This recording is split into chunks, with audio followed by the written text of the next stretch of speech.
बंधुओं, क्या आपने कभी यह विचार किया है कि एक ऐसा पुत्र जिसे संसार ने अधर्मी कहकर नकार दिया, जिसने अपने अहंकार और महत्वाकांक्षा से संपूर्ण वंश को विनाश की अग्नि में झोंक दिया, वही पुत्र अपने अंतिम क्षणों में ऐसा वचन कहे कि स्वयं श्री कृष्ण की आंखों से अश्रुधारा बह निकले? सोचिए, वही श्री कृष्ण जिनका हृदय पर्वत के समान अडिग है, जो धर्म के पथ पर कभी विचलित नहीं होते, जिनके मुख पर हर समय संतुलन और स्थिरता की ज्योति दमकती है, वही श्री कृष्ण उस क्षण मौन हो गए। उनकी आंखें भर आईं। क्यों? आखिर दुर्योधन ने ऐसा क्या कहा होगा कि स्वयं भगवान का हृदय भी कांप उठा। कुरुक्षेत्र की वह रात, वह भूमि जहां दिन रात शस्त्रों की टंकार गूंजती थी, अब केवल शवों का अंबार बिछा हुआ था। आकाश का हर तारा थरथरा रहा था, मानो स्वयं काल भी ठहर गया हो। हवाओं में रक्त की गंध घुली हुई थी और उस सन्नाटे के बीच टूटी हुई जंघा, रक्त से लथपथ देह और बिखरती हुई सांसों के साथ एक योद्धा पड़ा था, दुर्योधन। बंधुओं, यह वही दुर्योधन था जिसकी आंखों में कभी राज सिंहासन का सपना जलता था, जिसकी वाणी में सदा चुनौती की गूंज रहती थी और जिसके हृदय में केवल प्रतिशोध का ज्वालामुखी सुलगता था। पर आज उसकी सांसों से जो ध्वनि निकल रही थी, वह किसी अधर्मी की नहीं, बल्कि एक टूटे हुए हृदय की थी। और तभी उसके समीप आने लगी कांपते पांवों की आहट, करुणा और पीड़ा से डगमगाते कदम, मिट्टी में सना आंचल और थरथराते हुए अधर। गांधारी, एक ऐसी मां जिसने अपने पति की पीड़ा को साझा करने के लिए जीवन भर आंखों पर पट्टी बांध ली। एक ऐसी मां जिसने अपने 100 पुत्रों के लिए तप किया, व्रत किए, उपवास रखे। आज वही मां अपने अंतिम पुत्र की ओर बढ़ रही थी। रास्ते में जहां जहां उसकी दृष्टि गई, वहां केवल मृत्यु का मौन बिखरा था। कहीं पितामह भीष्म शरशैया पर पड़े थे, कहीं गुरु द्रोण की निःशब्द देह थी, कहीं दानवीर कर्ण का शांत चेहरा पड़ा था। हर शव पर रुककर मानो उसका हृदय छिलता चला गया। परंतु जब वह वहां पहुंची जहां उसका दुर्योधन टूटी हुई देह के साथ पड़ा था, तब उसका संयम टूट गया। बंधुओं, उस दृश्य को सोचकर ही आत्मा कांप उठती है। एक मां जिसके सामने पुत्र अधर्म का प्रतीक बन गया हो, फिर भी वह मां है। वह कांपते हाथों से अपना आंचल फैलाती है और पुत्र का सिर अपनी गोद में रख लेती है। उस क्षण कुरुक्षेत्र की भूमि रक्त से भीगी हुई नहीं रही, वह मां की करुणा से भीग गई। परंतु रहस्य तो अब प्रारंभ होता है, क्योंकि दुर्योधन की आंखों में आज न भय था, न पश्चाताप। वहां कुछ और था, एक ऐसी ज्वाला, एक ऐसी व्यथा जिसे समझने के लिए केवल एक मां और स्वयं ईश्वर ही पर्याप्त थे। बंधुओं, उसकी टूटी हुई सांसों से निकले वे अंतिम शब्द इतने करुण, इतने गहरे थे कि स्वयं श्री कृष्ण भी द्रवित हो उठे। वह कृष्ण जिन्होंने द्रौपदी की अस्मिता बचाते समय भी क्रोध के स्थान पर धैर्य धारण किया, जिन्होंने अर्जुन को धर्म का उपदेश देते हुए युद्ध भूमि में अडिग खड़े रहकर गीता का सत्य सुनाया, जिन्होंने कर्ण और भीष्म जैसे महायोद्धाओं की मृत्यु का सामना करते हुए भी आंखें न झपकाईं, वही श्री कृष्ण उस क्षण आंसुओं से भर उठे। तो बंधुओं, प्रश्न यह है, क्या यह केवल एक पुत्र का अंतिम विलाप था? क्या यह अधर्म का स्वीकार था? या यह मृत्यु के क्षण में प्रकट हुआ वह सनातन सत्य था, जिसे सुनकर स्वयं ईश्वर भी करुणा से भर जाते हैं? यह कथा केवल युद्ध की कहानी नहीं है, यह कथा है ममता और धर्म का संग्राम, अहंकार और सत्य का मिलन, और करुणा और न्याय के अद्भुत संगम की। परंतु एक निवेदन है, इस कथा को अधूरी मत छोड़िए। गरुड़ पुराण में कहा गया है, जो धर्म कथा अधूरी छोड़ देता है, वह केवल पुण्य से वंचित नहीं होता, बल्कि पाप का भागी बनता है। अतः मन को शांत कीजिए, आत्मा को इस कथा में डुबो दीजिए और अंत तक सुनिए, क्योंकि जब आप जानेंगे कि दुर्योधन ने अपनी मां गांधारी से मृत्युशैया पर क्या कहा और क्यों श्री कृष्ण स्वयं धर्मावतार उस क्षण रो पड़े, तो शायद आपकी दृष्टि सदा के लिए बदल जाएगी। तब आप दुर्योधन को केवल अधर्मी नहीं कह पाएंगे, बल्कि उस आत्मा को देख पाएंगे जिसने अंतिम सांसों में सत्य का स्पर्श पाया। तो आइए अब हम अपने मन और हृदय को शांत कर श्रद्धा और भावनाओं के संग आरंभ करते हैं आज की यह पावन, रहस्यमयी और अद्भुत कथा, जो केवल कथा नहीं बल्कि आत्मा को स्पर्श करने वाली एक दिव्य यात्रा है। बहुत प्राचीन काल की बात है। विलासनगर पर राजा मदनपाल का राज्य था, किंतु वह कोई धर्मनिष्ठ, ईश्वर भक्त या प्रजावत्सल शासक न था। उसका हृदय वासना, अहंकार और भोग विलास में डूबा रहता था। उसके चित्त में न धर्म का स्थान था, न करुणा का, न किसी आत्मा के सम्मान का। यदि किसी स्त्री की सुंदरता की आभा उसकी दृष्टि तक पहुंच जाती तो वह उसे महल में बुलवाकर अपनी दुष्ट प्रवृत्ति से उसके जीवन को शोक और अपमान की अग्नि में झोंक देता। स्त्री की मर्यादा, उसकी आत्मा, उसकी मां की पुकार और उसकी आंखों की वेदना, इन सब का उसे कोई ज्ञान न था। रानी प्रेमलता पतिव्रता, धर्मपरायण और अत्यंत सहनशील स्त्री थीं। वे पति को ही परमेश्वर मानकर उनके अधर्म को मौन भाव से सहन करती रहीं। उनका हृदय टूटता था पर वाणी मौन रहती थी। नेत्र अश्रुपूरित रहते किंतु अधरों पर कोई शिकायत न आती। वे जानती थीं कि पत्नी का धर्म केवल सेवा ही नहीं, कभी कभी सहना भी होता है। राजा को रानी के दुख की कोई परवाह न थी। वह दिन रात मदिरा और वासनाओं में डूबा रहता। मोहिनी स्त्रियों के संग पाप की धारा में अपनी जीवन नौका बहाता रहा। न उसे परमात्मा का भय था, न पाप का संकोच। ईश्वर भी अन्यायी, स्त्री अपमान करने वाले, धर्म से विमुख मनुष्य को दंडित किए बिना नहीं रहता। प्रभु ने उसे संतान से वंचित कर दिया। वर्षों बीत गए पर कोख शून्य रही, परंतु अहंकारी राजा को इसमें कोई वैराग्य न हुआ। कभी कभी वह सोचता कि यदि पुत्र होता तो उसका वंश आगे बढ़ता, किंतु उस इच्छा में भी स्नेह और उत्तरदायित्व का भाव नहीं था, केवल नाम और अहंकार का विस्तार था। ऐसा जीवन जो धर्म से रिक्त और प्रभु से दूर हो, अंततः विनाश की ओर जाता है।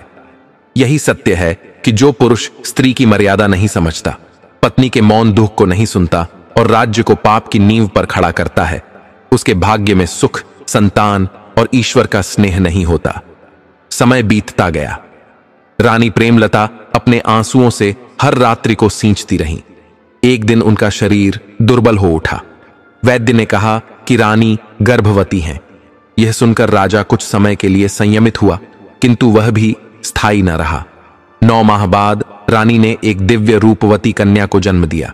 राजा को जब यह ज्ञात हुआ कि पुत्र नहीं पुत्री हुई है तो उसका क्रोध प्रज्वलित हो उठा। उसने कहला भेजा, उस कन्या का मुख मैं कभी नहीं देखूंगा। यदि वह मेरे सम्मुख आई तो उसे और तुम्हें मृत्यु का दंड दूंगा। रानी प्रेमलता मौन रही, आंसुओं को भीतर ही पी गईं और मन ही मन संकल्प लिया कि वे उस कन्या का पालन प्राणों से भी बढ़कर करेंगी। कन्या अनुपम थी। उसकी मुस्कान और दृष्टि मानो ईश्वर की दिव्य रचना थी। रानी ने उसका नाम रखा तारावती, जो अंधकार में दीप सा प्रकाश फैलाए। राजा अब और भी पाप की राह पर चल पड़ा। उसने रानी से मुंह मोड़ लिया, पर रानी ने हार न मानी। उन्होंने पुत्री को धर्म, करुणा और नारी गरिमा के संस्कारों से सिंचित करना आरंभ किया।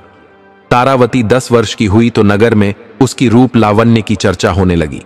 लोग कहते, यह कन्या तो देवी का अवतार है। रानी के मन में चिंता बढ़ी कि विवाह की आयु आ रही है। प्राचीन रीति अनुसार बाल्यकाल में ही विवाह तय किया जाता था। रानी ने साहस करके राजा से कहा, महाराज, आप हमें स्वीकारते नहीं, पुत्री को भी नहीं। यह आपकी इच्छा है, पर अब वह 10 वर्ष की है। समाज में सभी इस आयु में कन्या का विवाह निश्चित कर देते हैं। कृपा कर धर्म और मर्यादा हेतु उसके लिए योग्य वर ढूंढकर विवाह संपन्न कर दीजिए। राजा ने अनमने भाव से रानी की बात सुनी। मन में विचार आया कि लोग क्या कहेंगे। अंततः उसने न चाहते हुए भी वर ढूंढना स्वीकार किया। शीघ्र ही प्रतापगढ़ के राजा धर्मपाल के पुत्र अभिमन्यु के साथ तारावती का विवाह निश्चित कर दिया गया। विवाह संपन्न हुआ और समय बीतता गया। तारावती 18 वर्ष की हुई। उसका रूप और बुद्धि दोनों अद्वितीय थे। विदाई का समय निकट आया तो रानी का स्वास्थ्य बिगड़ने लगा। उन्हें आभास हुआ कि वे जीवित रहते पुत्री की विदाई न देख पाएंगी। वे राजा के पास गईं और विनयपूर्वक कहा, महाराज, मुझे झात है कि आप हमारी पुत्री से स्नेह नहीं रखते, पर अब मैं अधिक जीवित नहीं रहूंगी। मेरी अंतिम प्रार्थना है कि जब तक उसका गोना न हो तब तक उसका ध्यान रखें और विदाई धूमधाम से करना। राजा ने वचन दिया। कुछ ही समय बाद रानी प्रेमलता का देहांत हो गया। राजा ने वादा निभाते हुए तारावती को संदेश भेजा कि वह मिलने आएंगे। यह सुनकर तारावती हर्षित हुई। पहली बार पिता से मिलने का अवसर था। राजा ने जब उसे देखा तो चकित रह गया। जिस कन्या से वह जन्म से नफरत करता आया था, उसका सौंदर्य देखकर उसका हृदय कांप उठा। पर दुर्भाग्यवश उसके नेत्रों में पिता का वात्सल्य न था, वासना का भाव था। वह मौन रहा और लौट गया। उसका चित्त तारावती की छवि में उलझ गया। न दिन का भान रहा, न रात्रि का। अंतर्मन भ्रमित हो उठा। उधर तारावती भी व्याकुल हो गई। पिता से मिलने की उत्सुकता थी, किंतु उनकी दृष्टि में वह स्नेह न देखकर उसके हृदय में अशांति छा गई। उसे लगा कि यह कोई सामान्य मिलन नहीं, पिता पुत्री का जो दिव्य संबंध होता है उसकी झलक वहां नहीं थी। दूसरी ओर राजा की व्याकुलता बढ़ी और वह वन में तपस्वी साधु के आश्रम पहुंचा। प्रणाम कर बैठ गया। साधु ने पूछा, वत्स, इस प्रभात बेला में कैसे आना हुआ? राजा बोला, गुरुदेव, यदि कोई व्यक्ति आम का वृक्ष लगाए, उसे सींचे और फल आने पर उसे स्वयं खाए तो क्या यह अधर्म होगा? साधु ने भोलेपन से कहा, नहीं राजन, यदि पेड़ तुम्हारा है तो उसका फल तुम्हारा अधिकार है। यह सुनकर राजा के मन में कपटपूर्ण संतोष उत्पन्न हुआ। उसने अपनी वासनामयी सोच को धर्म का आवरण पहना दिया। प्रसन्न होकर महल लौट आया, परंतु उसके सेवक भीमा का हृदय यह सब देखकर विचलित हो उठा। इधर तारावती रात भर सो न सकी। उसके मन में संशय था कि क्या वह पिता के विषय में अनुचित सोच बैठी है। उसने ठान लिया कि सीधे उनसे बात करेगी। पर जब वह महल गई तो राजा वहां न था, वह साधु के पास गया हुआ था। कुछ समय बाद राजा लौटा और पत्र लिखकर भीमा को दिया कि यह प्रतापगढ़ जाकर राजा धर्मपाल को दे आओ। सेवक घोड़े पर सवार होकर शीघ्र ही वहां चल पड़ा। राजा धर्मपाल उस समय अपने दरबार में राजसभा में मंत्रियों संग विराजमान थे। तभी सेवक भीमा वहां पहुंचा और विनम्रतापूर्वक झुककर महाराज को प्रणाम किया। उसने श्रद्धा से एक पत्र भेंट किया। राजा धर्मपाल ने स्नेहपूर्ण स्वर में कहा, वत्स, बताओ कौन सा संदेश लाए हो? ऊंचे स्वर में पढ़कर सुनाओ। राजा की आज्ञा पाकर भीमा ने पत्र का वाचन आरंभ किया। प्रिय राजन, यह संदेश लिखते समय मेरा हृदय शोक से व्याकुल हो रहा है। मुझे यह दुखद समाचार देना पड़ रहा है कि मेरी पुत्री तथा आपकी पुत्रवधू राजकुमारी तारावती अपनी जननी के वियोग का शोक सह न सकी और इस नश्वर संसार को छोड़कर चली गई। इस वज्र पीड़ा को शब्दों में व्यक्त कर पाना असंभव है। मैं यह पत्र पहले ही भेजना चाहता था, परंतु एक ही समय पत्नी और पुत्री दोनों को खोकर शोक सागर में डूबा रहा। आज किसी प्रकार साहस करके यह पत्र लिख पाया हूं। निवेदन है कि आप अपने पुत्र अभिमन्यु के विवाह हेतु कोई अन्य कन्या देख लें। इस गहन पीड़ा के लिए क्षमा चाहता हूं। आपका राजा मदनपाल। यह सुनते ही सभा भवन में गहन नीरवता छा गई। सबके हृदय शोक से आहत हो उठे। स्वयं राजा धर्मपाल भी मानो वज्राघात से पीड़ित हुए, परंतु सबसे अधिक व्याकुल हो उठा सेवक भीमा, जिसने यह पत्र लाकर सुनाया था। उसके अंतर्मन में प्रातः की घटना गूंज उठी जब महाराज ने एक साधु से बातें की थीं। अब यह पत्र देखकर भीमा के चित्त में सारा सत्य प्रकट हो गया। उसे समझते देर न लगी कि महाराज के हृदय में अपनी ही कन्या के प्रति अपवित्र भाव उठे और उसी दुष्ट वासना के कारण यह छलपूर्ण लीला रची गई। यह विचार आते ही भीमा का अंतःकरण कांप उठा। उसे लगा कि यदि वह राजकुमारी को इस भयंकर सत्य से अवगत न कराए तो उसका वफादार हृदय फट जाएगा। तत्काल वह घोड़े पर सवार होकर वायु से भी अधिक तीव्र गति से विलासनगर की ओर दौड़ पड़ा। पुरातन परंपरा थी कि जब किसी राजकुमारी का विवाह होता तो उसके साथ विश्वास पात्र सेवक जीवन पर्यंत उसकी सेवा में समर्पित रहते। भीमा ऐसा ही एक सेवक था जो रानी प्रेमलता के साथ विलासनगर आया था और बचपन से ही तारावती की सेवा श्रद्धा में रमा था। अब जब उसे राजा की नीच योजना का ज्ञान हुआ तो उसकी वफादारी एक प्रज्वलित ज्योति बन उठी। इधर प्रतापगढ़ में जब युवराज अभिमन्यु तक यह समाचार पहुंचा कि उसकी वधू तारावती अब इस लोक में नहीं रही, तो उसका हृदय शून्य हो गया। उसका चेहरा भावहीन पड़ गया, मानो जीवन का प्राण ही छिन गया हो। 7-8 वर्ष पूर्व विवाह के उपरांत उसने केवल एक बार ही तारावती के दर्शन किए थे, परंतु उसी एक झलक की स्मृति उसकी आत्मा में ऐसे बस गई कि वही उसके जीवन का आधार बन गई। उन गहरी आंखों और उस शांत मुख मुद्रा ने उसके हृदय को सदा के लिए बांध लिया था। अब जब यह सुनने को मिला कि वही जीवन संगिनी अब इस धरा पर नहीं रही, तो उसका हृदय मरुभूमि बन गया। नेत्रों से अश्रुधारा बह चली और आत्मा पीड़ा से कराहने लगी। उधर अधर्मी राजा मदनपाल ने अपनी अपवित्र योजना के अंतर्गत समस्त सेवकों को अवकाश दे दिया और महल के प्रत्येक द्वार पर कठोर पहरा बैठा दिया। सिपाहियों को आदेश था कि आज रात्रि कोई भीतर न आए और कोई बाहर न जाए। सूर्य अस्त हो चुका था और रात्रि का अंधकार फैलने लगा था। इसी समय ईश्वर की कृपा से भीमा महल के मुख्य द्वार पर पहुंचा। वह भीतर जाना चाहता था, परंतु पहरेदारों ने उसे रोका। उन्होंने कहा, क्या तुम्हें झात नहीं? आज महाराज ने सबको छुट्टी दी है, कोई भीतर नहीं जा सकता। एक क्षण को भीमा ठिठका, फिर धैर्यपूर्वक बोला, भाइयों, मैं महाराज की ही आज्ञा का पालन कर रहा हूं। जाते समय उन्होंने कहा था कि लौटकर सबसे पहले मुझसे मिलना। उसके वचनों में सत्य की शक्ति थी, अतः पहरेदारों ने उसे जाने दिया। भीमा अंतर्मन में प्रभु का स्मरण करता हुआ राजकुमारी के कक्ष की ओर दौड़ा। उसने धीरे से प्रवेश किया। राजकुमारी विचार मग्न बैठी थीं।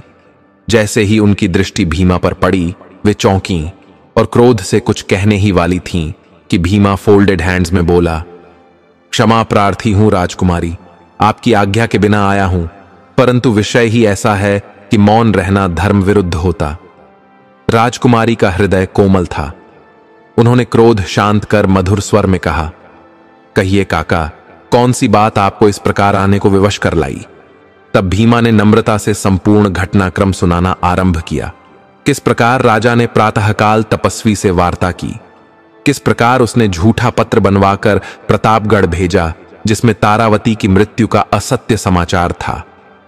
राजकुमारी का हृदय कांप उठा। भीमा ने करुण नेत्रों और सच्चाई भरे स्वर में कहा, बिटिया, जो पिता कन्या के विवाह अवसर पर उसके ससुराल में शुभ समाचार भेजने के स्थान पर उसकी मृत्यु का झूठा संदेश भेजे, निश्चय ही उसके हृदय में अपवित्र योजना पल रही है। आप सावधान रहिए, अत्यंत सावधान। भीमा की बातें सुनकर तारावती का हृदय जैसे चीर गया। वह स्तब्ध खड़ी रह गई, मानो पैरों तले की धरा खिसक गई हो। भीमा ने आगे कहा, बिटिया, जब आप शैशव में थीं, मैं आपकी स्वर्गीय माता संग विलासनगर आया था। उनकी सेवा में समर्पित रहा और आपको अपनी गोद में उठाकर पाला है। आज यह दुखद सत्य छुपा लेना मेरे धर्म के विरुद्ध होता, इसीलिए आपसे कह दिया। इतना कहकर वह आंसू भरे नेत्रों के साथ वहां से चला गया। अब तारावती पर जैसे आकाश टूट पड़ा। वह निरुत्तर खड़ी रह गई। नेत्रों से अश्रुधारा बह निकली। मन शून्य हो गया। एक पल को उसे लगा कि शायद पिता के विषय में वह कुछ अधिक सोच रही है, परंतु तुरंत अंतर्मन से आवाज आई, नहीं, यह सब सत्य है। तब सारे सूत्र जुड़ने लगे। उसे स्मरण आया कि पिता ने उसकी मृत्यु का झूठा समाचार क्यों भेजा, ताकि कोई उसे खोजने ना आए। उसकी माता ने जीवन रहते ही पिता के दोष बताए थे, परंतु यह सोचना कठिन था कि वह इतना अधम हो सकता है। कुछ देर वह विलाप करती रही, फिर निश्चय किया, अब यहां एक क्षण भी रुकना उचित नहीं। संभव है दुष्ट पिता किसी भी क्षण आ जाए। उसने दृढ़ मन बनाया, मैं कहीं भी जाऊंगी, चाहे वन में, चाहे किसी आश्रम में, पर इस पापी की छाया से दूर रहूंगी। उसने साहस जुटाया। कुछ वस्त्र और आभूषण एक पोटली में बांधे, साधारण वेश धारण किया और महल से निकल पड़ी। द्वार पर पहरेदारों ने रोककर पूछा, कौन हो तुम? आज तो सबकी छुट्टी है, भीतर क्या कर रही थी? तारावती ने धैर्य से उत्तर दिया, मेरा नाम सुलोचना है, मैं राजकुमारी की सेविका हूं। आज उनकी तबीयत अस्वस्थ थी, अतः उन्होंने मुझे रोक लिया था। अब वह स्वस्थ हैं, इसलिए मुझे घर जाने की आज्ञा दी। उसके वचनों में ऐसी सत्यता थी कि पहरेदारों को शंका न हुई और उन्होंने उसे जाने दिया। अब राजकुमारी बाहर थी, पर प्रश्न था कि जाएगी कहां। कुछ दूर चलने पर उसे एक पुराना खंडहर दिखाई दिया। उसने सोचा, आज की रात्रि यहीं व्यतीत करूंगी, प्रभात होते ही मार्ग ढूंढूंगी। वह भीतर गई और कोने में बैठ गई।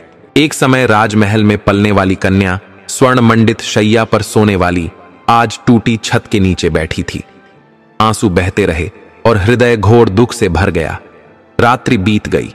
प्रातःकाल की कोमल किरणें फूटते ही वह उठ खड़ी हुई। मन में केवल एक विचार था, दुष्ट पिता मेरे कक्ष में आएगा और मुझे न पाकर खोज प्रारंभ कर देगा। मुझे जितना संभव हो दूर जाना होगा। इस विचार के साथ राजकुमारी ईश्वर का नाम जपते हुए किसी दिशा की चिंता किए बिना पग बढ़ाती चली गई। उधर जैसे ही प्रभात की अरुणिमा फैली, राजा मदनपाल अपनी आसुरी प्रवृत्ति के साथ राजकुमारी के कक्ष की ओर बढ़ा।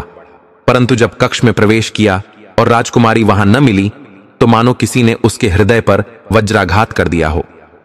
महल का कोना कोना छाना गया, किंतु कहीं भी राजकुमारी का अता पता न चला। राजा व्याकुल होकर हाथ मलता रह गया। समझ ही न आया कि आखिर यह कन्या गई तो कहां गई।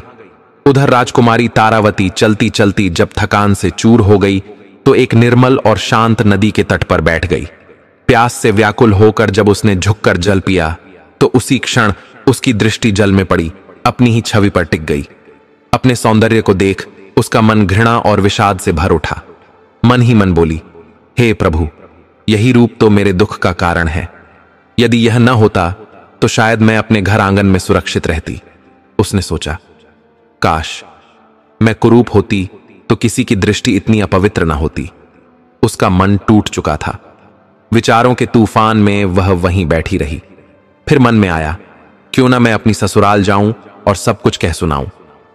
परंतु तत्काल ही दूसरा विचार उठा, क्या वे मेरा विश्वास करेंगे? क्या मैं अपनी पीड़ा कह पाऊंगी?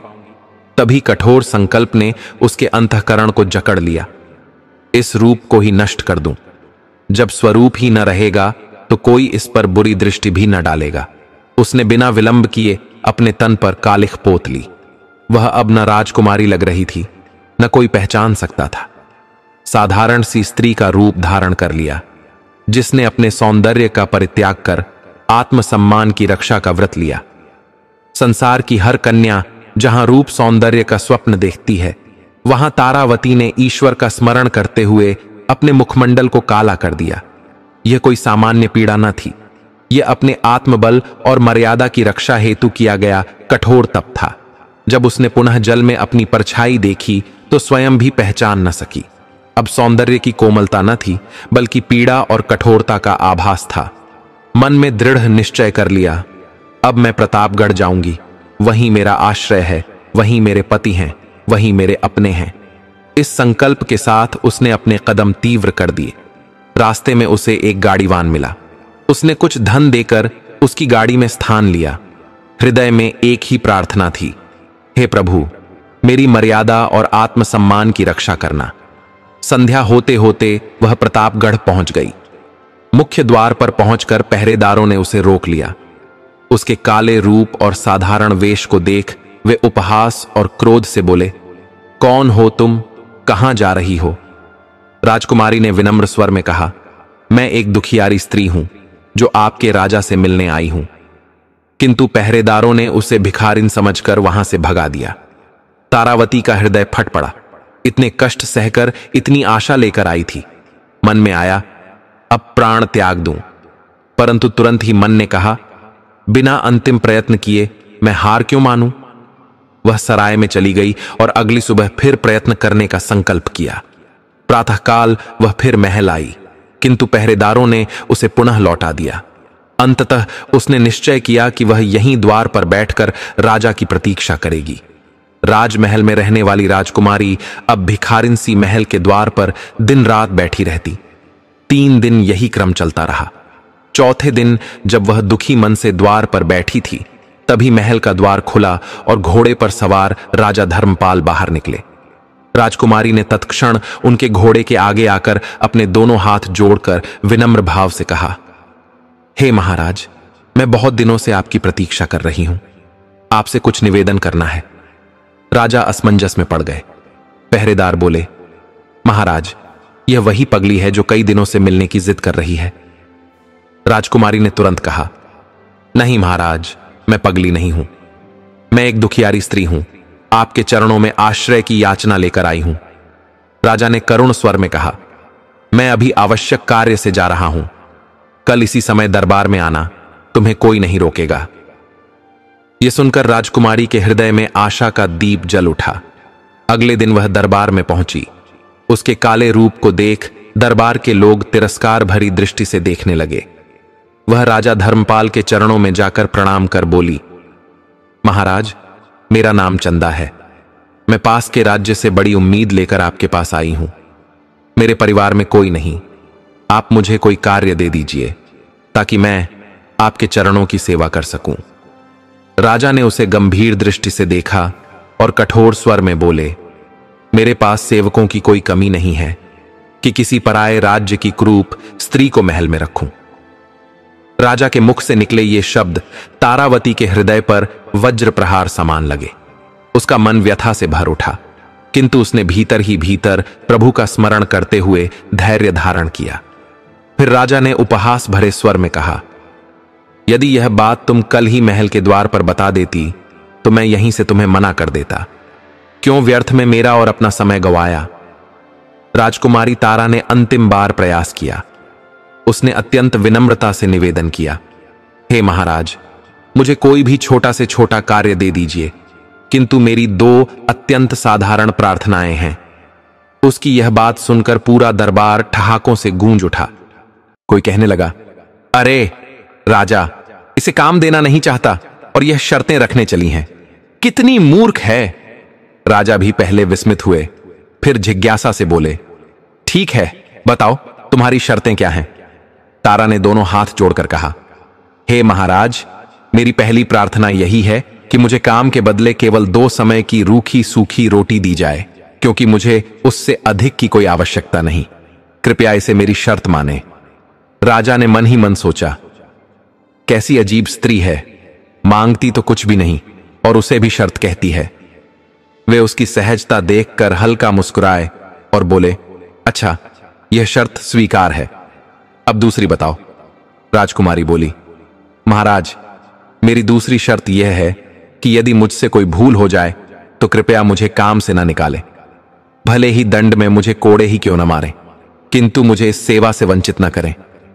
इतना कहकर वह घुटनों के बल बैठ गई और गिड़गिड़ाकर बोली, हे महाराज, मैं अनाथ हूं।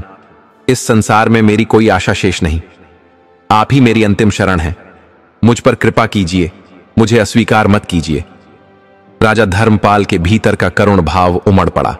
उस स्त्री की विनम्रता और पीड़ा ने उनके हृदय को स्पर्श किया। अंततः उन्होंने उसे महल से सटी गौशाला का कार्य सौंप दिया। राजा की अनेक गायें थीं। उन्हें चारा देना, जल पिलाना, चराने ले जाना और गौशाला की सफाई करना, ये सारे कार्य अब तारा के हिस्से में आ गए।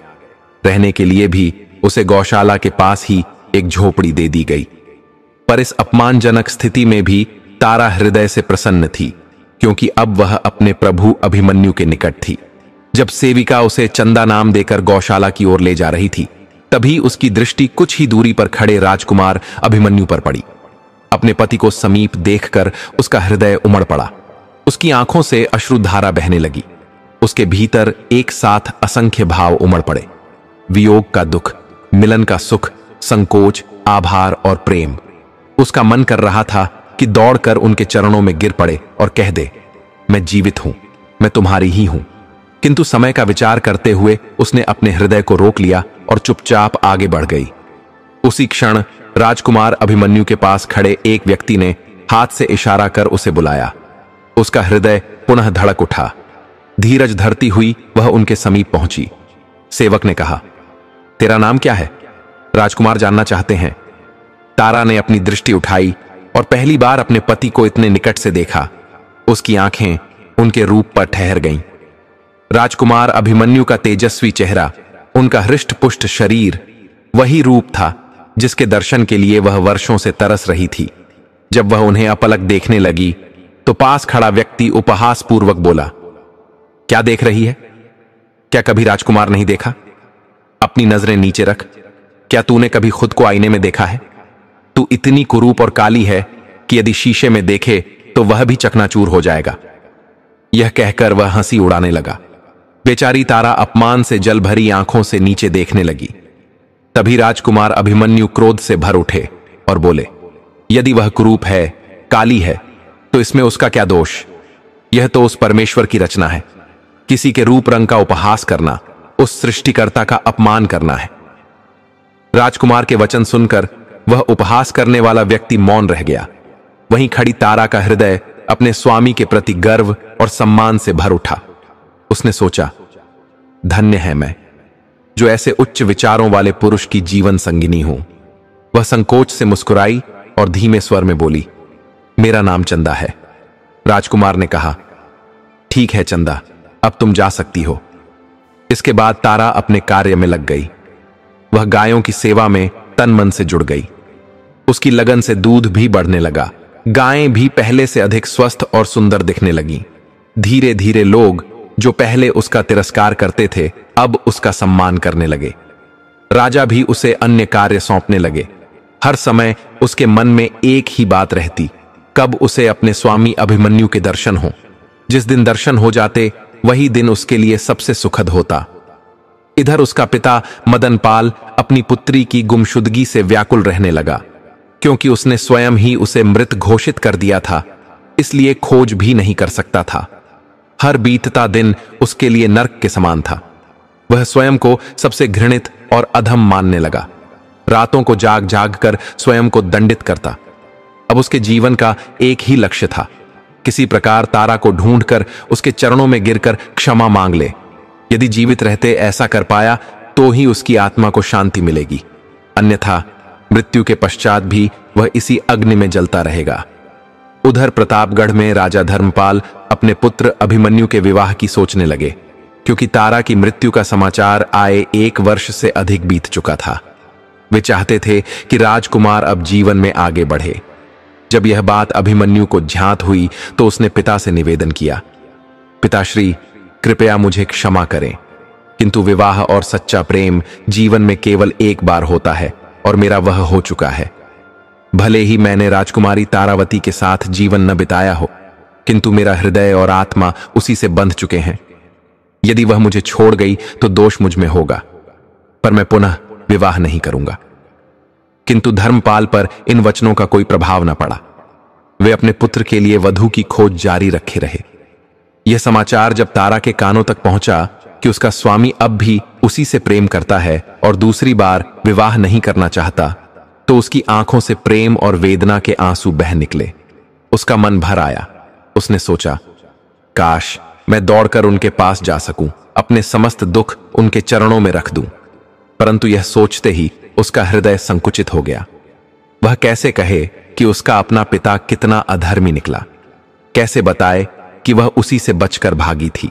यह सोचकर वह मौन हो गई और आंसुओं के साथ अपने भाग्य को कोसने लगी। दिन बीतते गए। अंततः राजा धर्मपाल को एक कन्या पसंद आ गई और उन्होंने अभिमन्यु का विवाह निश्चित कर दिया। जब यह बात अभिमन्यु को बताई गई तो उसने बहुत विरोध किया, किंतु राजा ने उसकी एक न मानी और विवाह की तिथि निश्चित कर दी। जब यह समाचार राजकुमारी तारा तक पहुंचा तो उसके मुखमंडल पर पीड़ा और आक्रोश की रेखाएं एक साथ उभर आईं।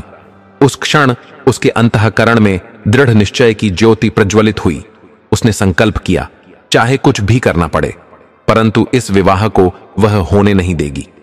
अपने प्राणों का नाश सह सकती है एक स्त्री, परंतु यह देखना कि उसके पति का हाथ किसी और स्त्री के हाथों में जा रहा है, उस अग्नि से भी भयंकर है जिसमें आत्मा तक जल उठे। अगले ही दिन राजा धर्मपाल ने चंदा को, जो वस्तुतः राजकुमारी तारा ही थी, दरबार में बुलाया और बड़े स्नेह से कहा, चंदा, मुझे तुम पर पूर्ण विश्वास है। जो भी कार्य तुम्हारी देखरेख में होता है वह उत्तम रूप से संपन्न होता है। इसीलिए राजकुमार अभिमन्यु के विवाह की सभी व्यवस्थाएं तुम्हें सौंपी जाती हैं। भोजन की व्यवस्था, सजावट, वस्त्रों की तैयारी, सब कुछ अब तुम्हारे ही अधीन है। राजा के वचन सुनते ही तारा का हृदय भीतर ही भीतर दग्ध हो उठा। उसे प्रतीत हुआ मानो स्वयं उसके जीवन की चिता सजाने का दायित्व उस पर डाल दिया गया हो, परंतु वह मौन रहकर हां में सिर झुकाकर दरबार से निकल गई। विवाह का मुहूर्त समीप ही था और राजा धर्मपाल ने शीघ्रता इस कारण दिखाई थी कि विवाह पूर्व कहीं राजकुमार कोई विघ्न उत्पन्न न कर दें। इसीलिए वह अत्यंत शीघ्र विवाह संपन्न कराना चाहता था। दिन व्यतीत होते रहे। प्रत्येक दिवस तारा ने आंसुओं में डुबोकर बिताया। उसे कुछ भी उपाय सूझता न था जिससे इस विवाह को रोका जा सके। उधर राजमहल में विवाह की धूम मची थी। अब विवाह में केवल 2 दिन शेष थे। राजा ने इस अवसर पर विराट भोज का आयोजन भी कर डाला था। आसपास के ग्रामों और राज्यों तक निमंत्रण भेजा गया। भोज हेतु कुम्हार जब अपने मिट्टी के बर्तनों के साथ राजमहल पहुंचा तो उसने चंदा से पूछा कि इन्हें कहां उतारना है। दुख और क्रोध से व्याकुल तारा बोली, इन्हें बाहर पटक दो। असमंजस में पड़ा कुम्हार, परंतु राजा का आदेश मानकर वह वैसा ही कर बैठा और बर्तन धराशायी होते ही चूर चूर हो गए। इसके बाद तेली आया। तारा ने उसका सारा तेल मिट्टी में बहा दिया। ग्वाला आया, उसने दूध को बहा दिया। अंततः जहां भोजन सामग्री रखी थी वहां उसने असंख्य कीट छोड़ दिए, जिससे सब नष्ट हो गया। जब यह समाचार राजा तक पहुंचा तो वह क्रोधाग्नि में दग्ध हो उठा। तत्काल उसने आदेश दिया कि चंदा को पकड़कर दरबार में लाया जाए। कुछ ही क्षणों में सिपाही उसे लाकर उपस्थित कर देते हैं। क्रोधित राजा उसे दंडित करना चाहता था और मन में आया कि तुरंत राज्य से निकाल दे, परंतु अपने दिए हुए वचन का बंधन उसे रोकता है, क्योंकि उसने प्रतिज्ञा की थी कि कभी चंदा को नौकरी से नहीं निकालेगा।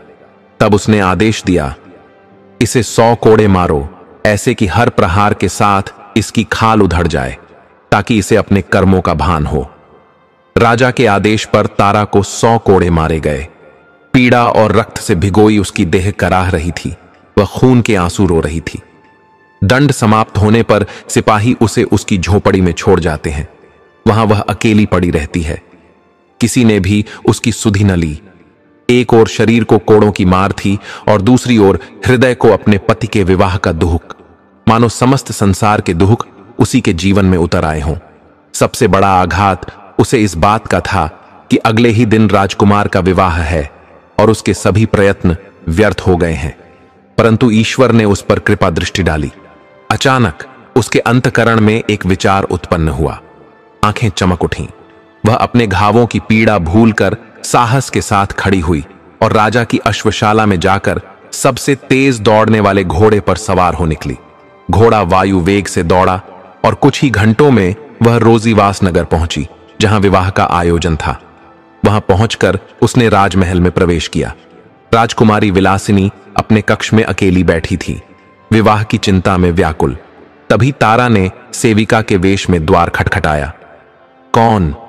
विलासिनी ने पूछा। तारा बोली, राजकुमारी जी, मैं आपकी दासी हूं। कुछ अत्यंत आवश्यक बात करनी है। अनिच्छा से अनुमति मिली।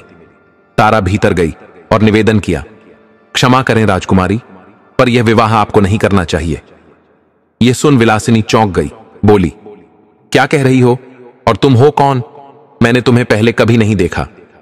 तारा समीप आई और धीमे स्वर में बोली, मैं सब कुछ बता दूंगी, बस धैर्य रखकर सुन लीजिए। राजकुमार अभिमन्यु की पहली पत्नी जीवित है, वह मरी नहीं है। यह सुनकर विलासिनी स्तब्ध रह गई। बोली, क्या? सबको तो यही बताया गया कि वह नहीं रही। तारा बोली, नहीं राजकुमारी, वह जीवित है। परिस्थितियों ने उसे अपना सत्य छुपाने को विवश किया। वह अब भी अपने पति को प्राणों से चाहती है। विलासिनी ने प्रश्न किया, पर वह है कौन और तुम यह सब कैसे जानती हो? तब तारा ने धीरे धीरे अपनी ओढ़नी हटाई और कहा, मैं ही हूं वह। मैं हूं तारावती, राजकुमार अभिमन्यु की पहली पत्नी। यह सुनकर विलासिनी अवाक रह गई। तारा ने पूरी आपबीती सुनाई। कैसे पिता की धूर्तता ने उसे आधी रात महल से भागने को विवश किया, कैसे उसने अपने रूप का त्याग कर कुरूपता का आवरण लिया और कैसे नौकरानी बनकर अपने ही पति के महल में सेवा करती रही। यह सब सुनकर विलासिनी की आंखें करुणा से भर आईं। तारा ने आगे कहा, क्षमा करें बहन, पर अब भी राजकुमार मुझे ही चाहते हैं। पिता की आज्ञा से विवश होकर यह विवाह कर रहे हैं। उनकी आत्मा इस हेतु सहमत नहीं है। यह सुन विलासिनी भावुक होकर बोली, तो फिर तुम स्वयं यह सत्य राजकुमार से क्यों नहीं कह देती? कब तक अपना मुख काला कर छिपी रहोगी? फिर उसने कहा, मैं यह सब जानने के बाद विवाह स्वीकार नहीं करूंगी, पर जब उनके पिता किसी और से उनका विवाह करेंगे तो क्या तुम वहां भी जाकर यही कथा सुनाती रहोगी? यह कब तक चलेगा? विलासिनी की बात सुनकर तारा बोली, नहीं राजकुमारी, ऐसा नहीं होगा। मैं उचित समय देखकर स्वयं उन्हें सब सत्य बता दूंगी, पर मेरी एक प्रार्थना है, आप यह बात किसी से न कहें। मैं चाहती हूं कि मेरा सत्य मेरे पति को किसी और से नहीं, मुझसे ही ज्ञात हो। स्त्री होने के नाते विलासिनी ने तारा के दुख को समझा और वचन दिया कि वह उसका रहस्य किसी से प्रकट न करेगी और किसी और कारण से विवाह से इनकार कर देगी। यह सुनकर तारा को गहन शांति मिली। उसने कृतज्ञता से हाथ जोड़कर आभार प्रकट किया और प्रसन्नचित होकर प्रतापगढ़ लौट चली। वह शीघ्रता से वापस पहुंचना चाहती थी, क्योंकि उसके हृदय में अब एक नया विश्वास और ऊर्जा जाग उठी थी। विश्वास कि सत्य और प्रेम की विजय अवश्य होगी। वह नहीं चाहती थी कि उसके बाहर जाने का समाचार किसी के कानों तक पहुंचे। राजकुमारी तारावती के गुप्त प्रस्थान के उपरांत राजकुमारी विलासिनी अपने माता पिता के समीप गई।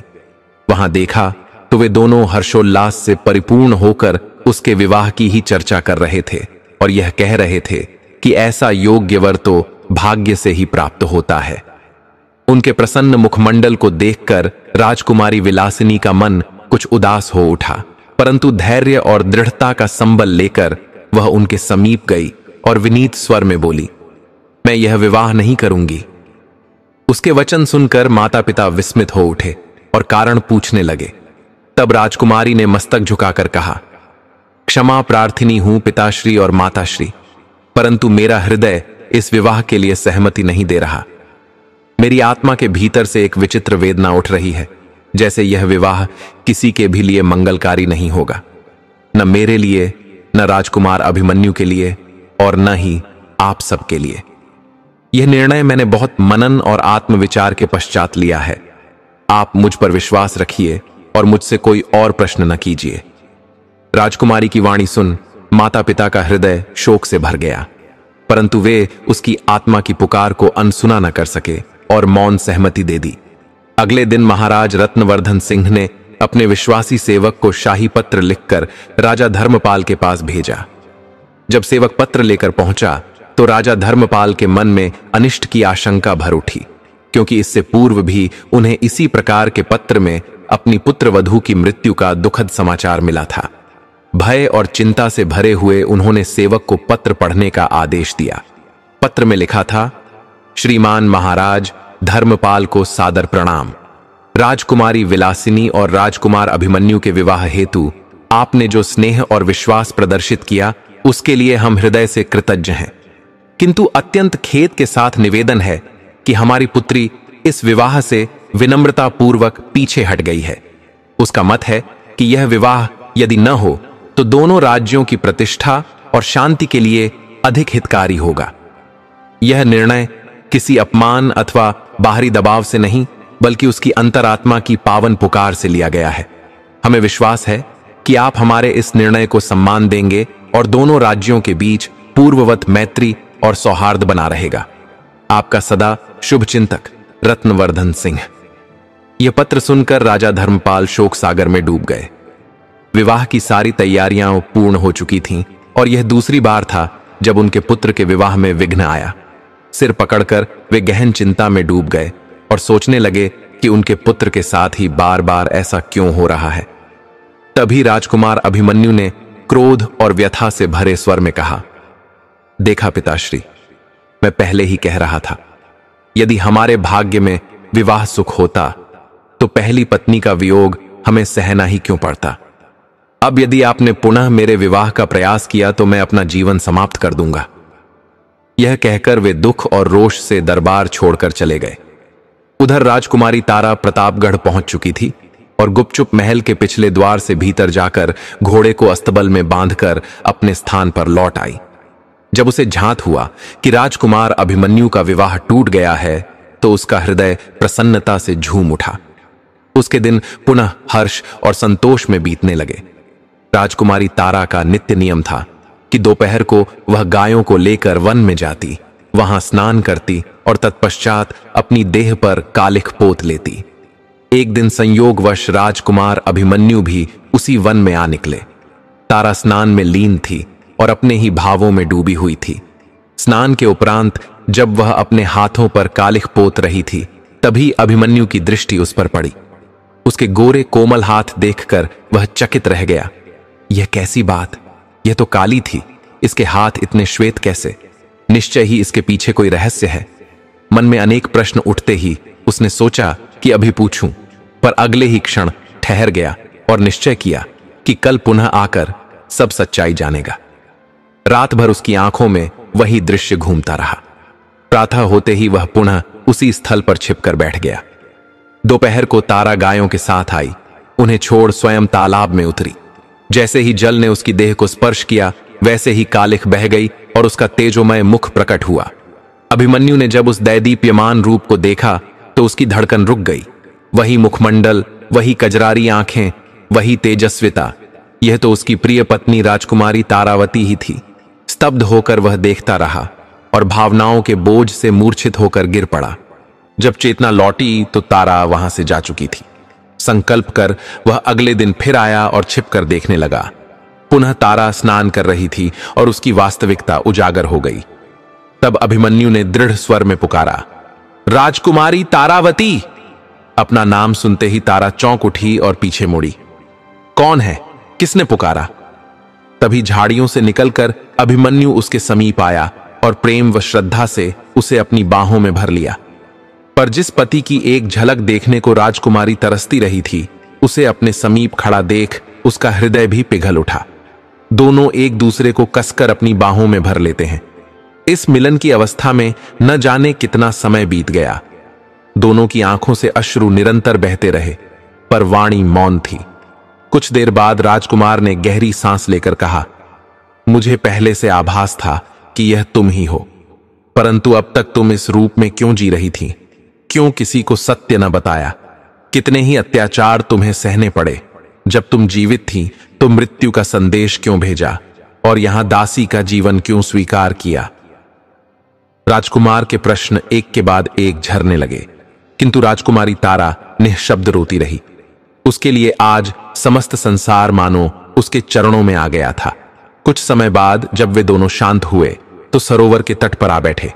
राजकुमार का अपने प्रति प्रेम और श्रद्धा देखकर राजकुमारी तारा ने निश्चय किया कि अब सब कुछ कह देना ही उचित है। उसने आरंभ से लेकर अंत तक अपनी पूरी व्यथा बहते अश्रुओं के साथ राजकुमार अभिमन्यु के सम्मुख रख दी। सब कुछ जानकर राजकुमार अभिमन्यु स्तब्ध रह गया। इतनी कोमल और मासूम राजकुमारी ने कितने कष्ट सहे थे। तारा के रूप में उसे जो जीवन संगिनी मिली, उस पर उसे गर्व हुआ। जिसने अपनी मर्यादा और सम्मान बचाने हेतु अपना घर परिवार तक त्याग दिया, दासी की भांति जीवन व्यतीत किया और सब अपमान सहा। अभिमन्यु ने उसकी ओर देखकर कहा, प्रिय, जो बीत गया उसे मैं बदल नहीं सकता, पर आज मैं तुम्हें यह वचन देता हूं कि अब तुम्हारे जीवन में कभी भी दुख का कोई साया न आने दूंगा। तुम्हें हर वह सुख दूंगा जिसके तुम अधिकारी हो। तुम पर मुझे गर्व है। तुम क्यों लज्जित हो रही हो? तुमने जो सहा है वह और कोई नारी सह भी न पाती। इसके उपरांत अभिमन्यु तारा को लेकर राजमहल लौट आया। जब सबको सत्य झात हुआ तो जिन्होंने भी तारा के साथ अन्याय किया था, वे सब उसके चरणों में आकर क्षमा याचना करने लगे। चाहे वह महल का द्वार रोकने वाला प्रहरी हो या वे सब लोग जिन्होंने उसके कुरूप रूप पर उपहास किया था।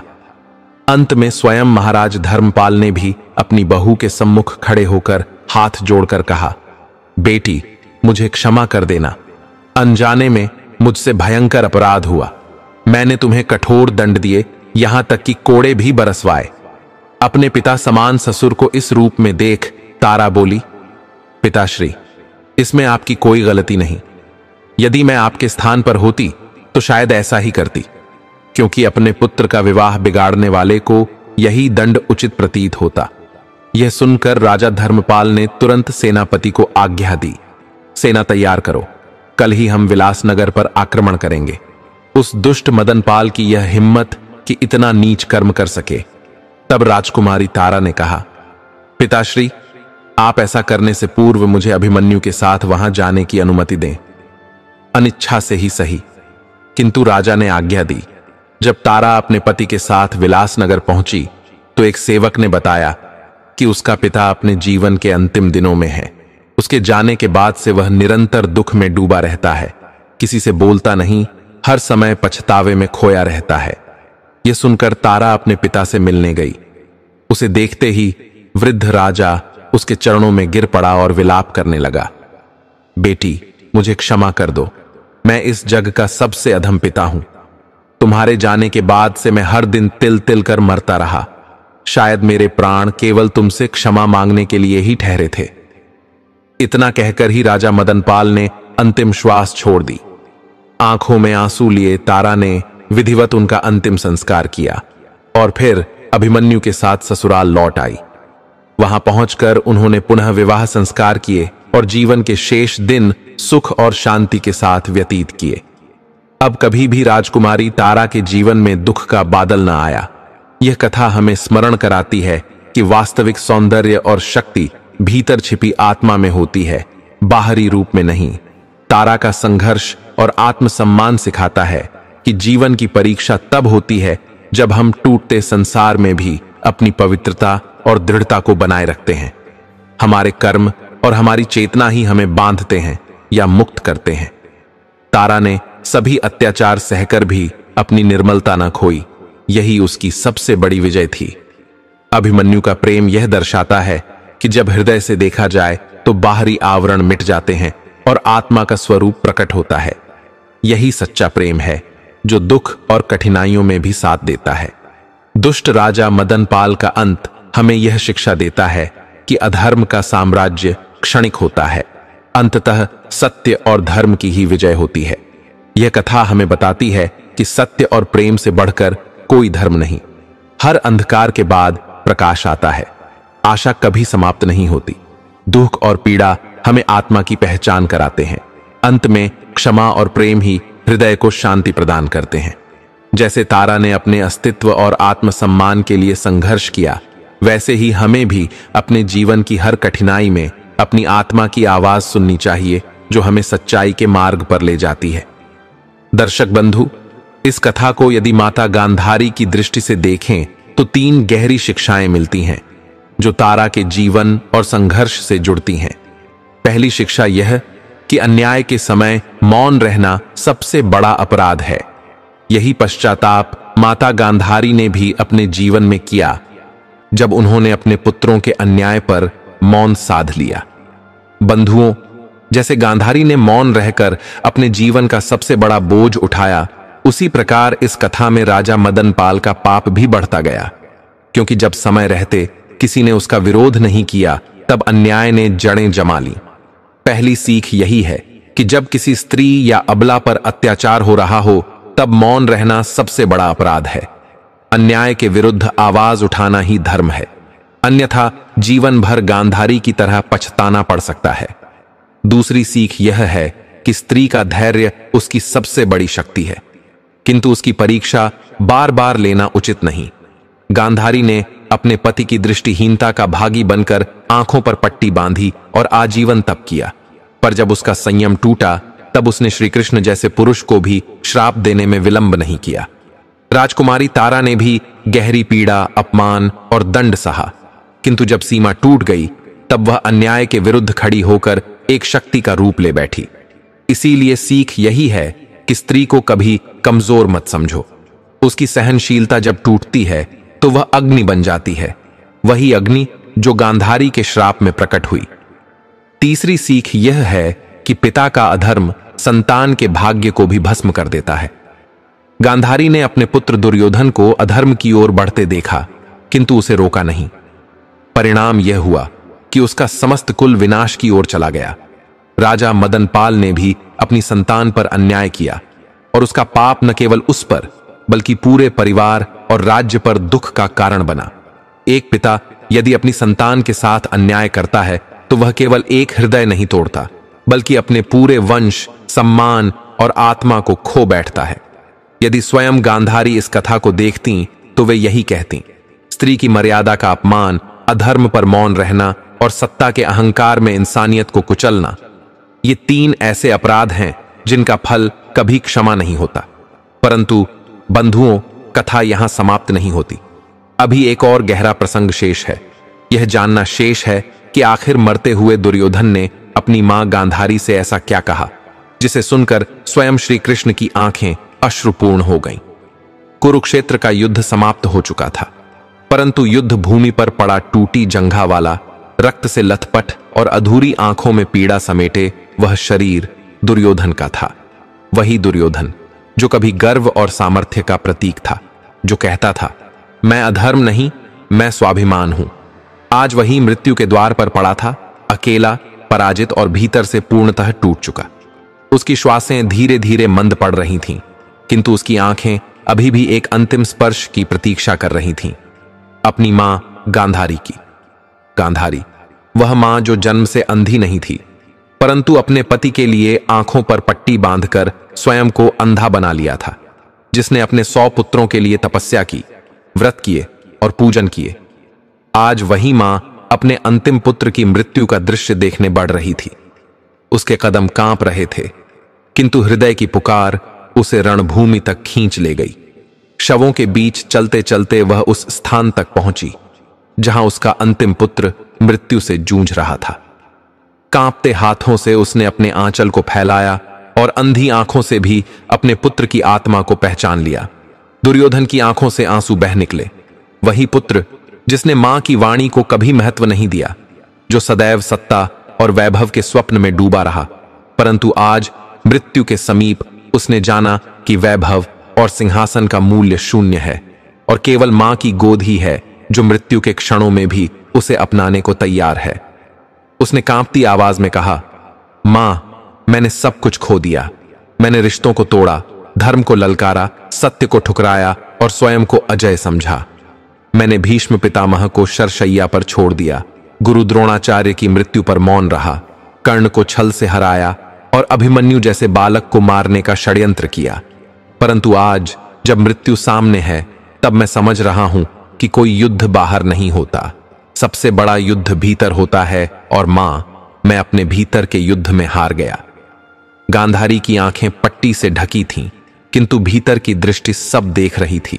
उसने कहा, पुत्र, मैंने तुझे जन्म दिया पर धर्म नहीं दे सकी। तेरे लिए आंखों पर पट्टी बांधी, पर तुझे आंखें होते हुए भी सत्य न दिखा पाई। तू मेरा पुत्र था, किंतु आज तू केवल उस महाभारत का पात्र है जो इतिहास में अधर्म के नाम से स्मरण किया जाएगा। दुर्योधन ने मां के हाथ थाम लिए और फूट पड़ा, मां, केवल एक बार मुझे क्षमा कर दो, मुझे अपने हृदय से लगा लो। अब मैं पुत्र नहीं, केवल एक आत्मा हूं जो मुक्त होना चाहती है। तभी वहां श्री कृष्ण प्रकट हुए। उनका स्वर शांत था, दृष्टि करुणा से भरी हुई।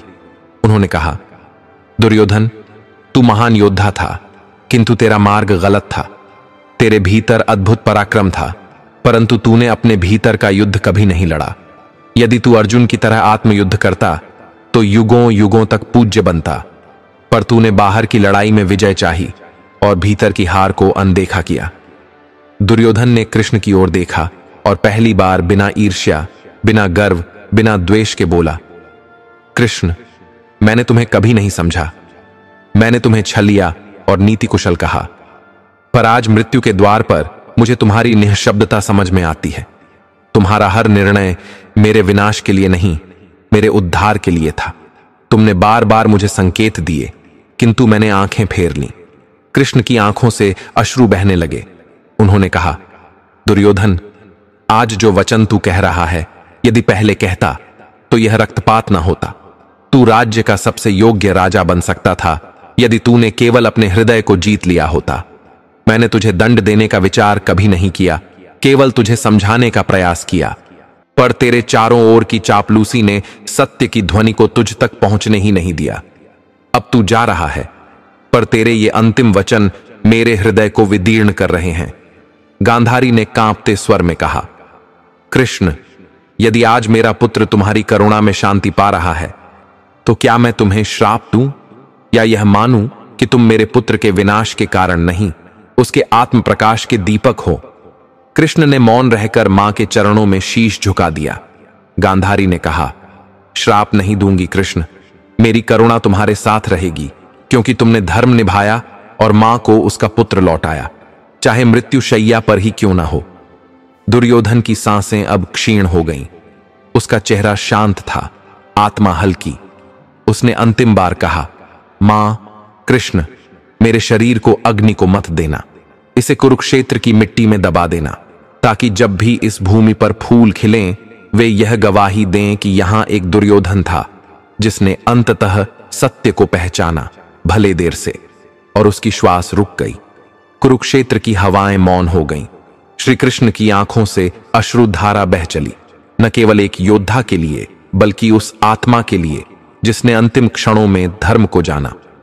बंधुओं, यह कथा हमें यह सत्य दिखाती है कि मनुष्य चाहे कितना ही बलवान क्यों ना हो, चाहे उसके पास राज सिंहासन और अपार वैभव क्यों ना हो, परंतु यदि उसके भीतर करुणा और धर्म का दीपक बुझ जाए तो उसका जीवन अंधकारमय हो जाता है। पर देखिए, मृत्यु के अंतिम क्षण में भी यदि हृदय पिघल जाए, यदि आत्मा सत्य को पहचान ले, तो वह आत्मा ईश्वर के आंचल में स्थान पा लेती है। यह कथा हमें यह भी बताती है कि मां का आशीर्वाद और मां का हृदय कितना अमूल्य है। जिस पुत्र ने जीवन भर जिद और अहंकार किया, वही अंत समय में अपनी मां की गोद ढूंढ रहा था। और उस क्षण जब उसकी करुण पुकार ने स्वयं श्री कृष्ण को रुला दिया, तब हमें समझना चाहिए कि हृदय की गहराई से निकली हुई सच्ची आवाज ईश्वर तक पहुंच ही जाती है। तो बंधुओं, जीवन में कभी अहंकार को स्थान मत दीजिए, अन्याय का मौन समर्थक मत बनिए, और मां पिता की वाणी का अपमान कभी मत कीजिए, क्योंकि जो माता पिता के चरणों में सच्चे मन से झुकता है, उस पर स्वयं भगवान कृपा करते हैं। यदि यह कथा आपके हृदय को छू गई हो, यदि इससे आपकी आत्मा में विचारों का प्रकाश हुआ हो, तो इसे केवल अपने तक मत रखिए। धर्म और सत्य की यह ज्योति दूसरों तक भी पहुंचाइए। इस कथा को पसंद कीजिए, साझा कीजिए और हमारे चैनल बजर चैलेंज से जुड़ जाइए। आपका एक छोटा सा सहयोग हमारे लिए नई शक्ति है और आपके लिए पुण्य का साधन। याद रखिए, जो सत्य की कथा को आगे बढ़ाता है, वह अनजाने में भी धर्मयज्ञ में अपनी आहुति देता है। अगली कथा में हम आपके समक्ष और भी गहन रहस्य लेकर आएंगे, पर वह सुनने का सौभाग्य उसी को मिलेगा जो इस यात्रा का हिस्सा बनकर हमारे साथ जुड़ा रहेगा।